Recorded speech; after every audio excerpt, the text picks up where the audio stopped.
This is Kelso Sturgeon with my NFL report for this week. Thank you very much for tuning in. Hopefully I can share a few tidbits with you that will maybe help you pick a winner today. You know, for those of you who worry about which teams are going to make the playoffs, I got this from from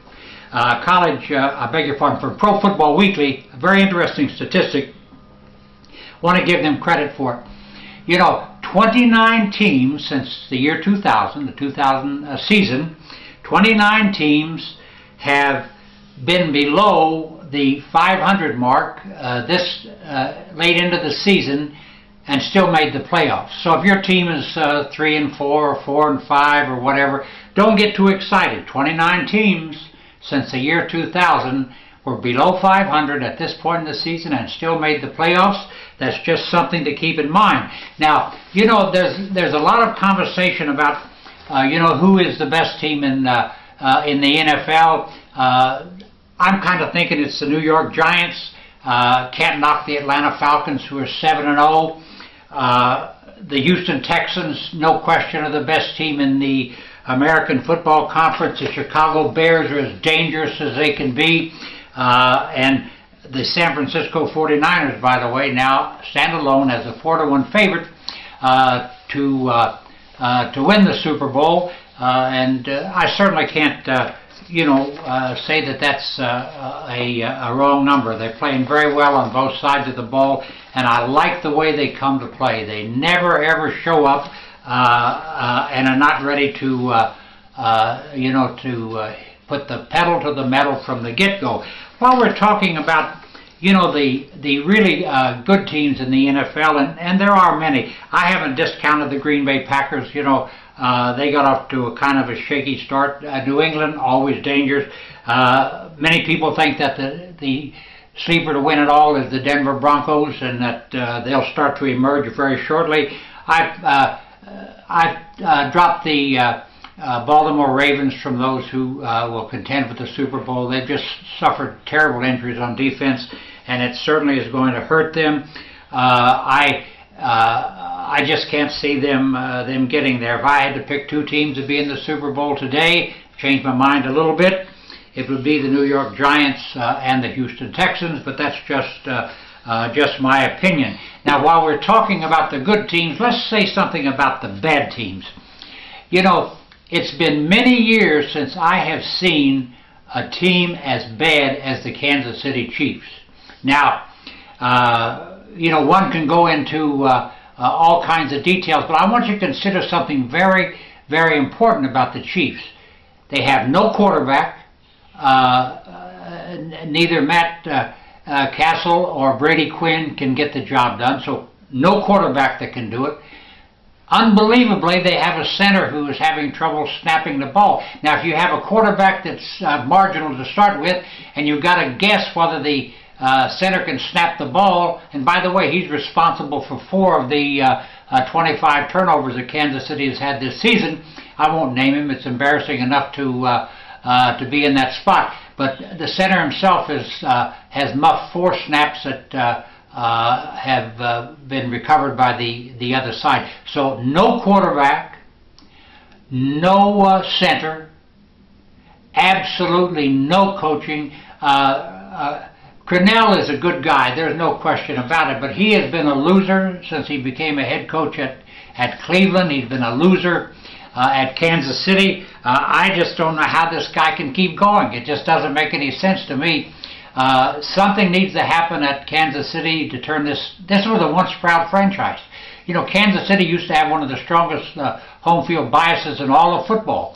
And today everybody wants to play them every single week. So from the top to the bottom, Kansas City is by far the worst team in the NFL. They're worse than Jacksonville, even though they share the same record, you know, having won just 1 game. Also, you know, it's kind of... I'm one of these guys that I'm willing to admit that I'm wrong or made a calculated misjudgment. I have always taken a position that rookie quarterbacks cannot win in their debut season in the NFL. I don't believe that anymore. I've seen Andrew Luck and Ryan Tannehill, who I had no confidence in, Russell Wilson, even Brandon Weeden at Cleveland. These guys know how to play football. They know how to play pro football. So from this point forth, I will not give the rookie quarterbacks the credit I would give, say, an Aaron Rodgers or someone like that. But these rookie quarterbacks can play. There's no question about it. I tip my hat to them, and I'll no longer say that no, they can't. I thought if Indianapolis won a game this season, they'd be lucky. They're rolling right along. They've won 3 games, and they might win 4 or 5 or 6. Luck is not a negative, he's a positive. Also, it's kind of interesting, we're seeing quite a mixture of NFL, AFC games right now. You say, well, who's the better league? All I can tell you right now, heading into this weekend, that the NFC and the AFC have met 32 times this season. The National Football Conference has a 20-12 win edge in that category, and I think that gives you some indication of where the strength is.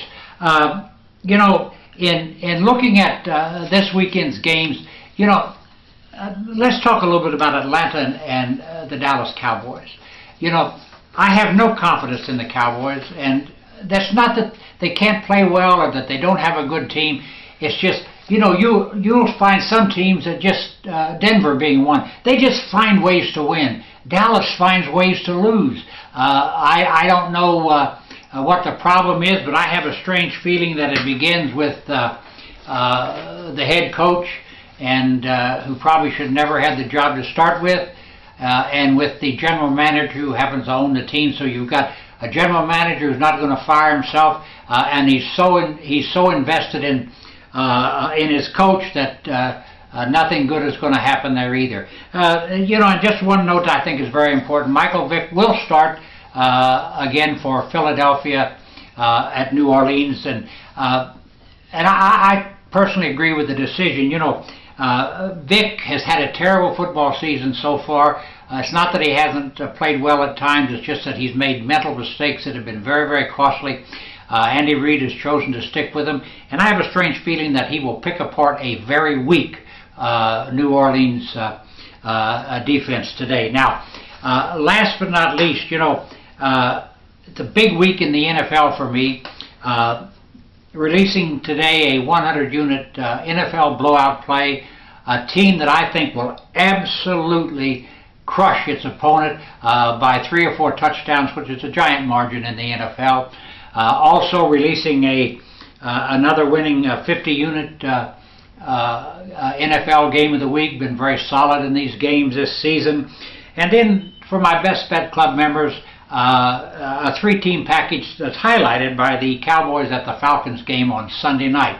Now the 2 big games, the 100-unit play and the 50-unit play, available for $50 each. Best Bet Clubs for $25, all available on this website and toll free at 1-800-755-2255. Last but not least, let's talk about basketball for just a minute. I've opened the NBA season after 2 days up 60 units, a 50-unit winner, a 15-unit winner, and then a 5-unit loss on a total. The college season begins next Friday. I'm going to come out firing. There's 4 or 5 marquee games on the schedule, including the likes of Michigan State at Connecticut, Ohio State at Marquette. It's a big, big night. I've analyzed more than 300 of these NCAA Division I teams. I'm ready to go in the colleges just as I have been in the NBA. You can get the entire college and NBA season right now for the early bird price of $199. In a few weeks, that price will be $499. Sign up today and save yourself $300 on the basketball season. Sign up on this website or toll free at 1-800-755-2255. Thank you very much for tuning in. We'll be back here in 3 or 4 days with another report.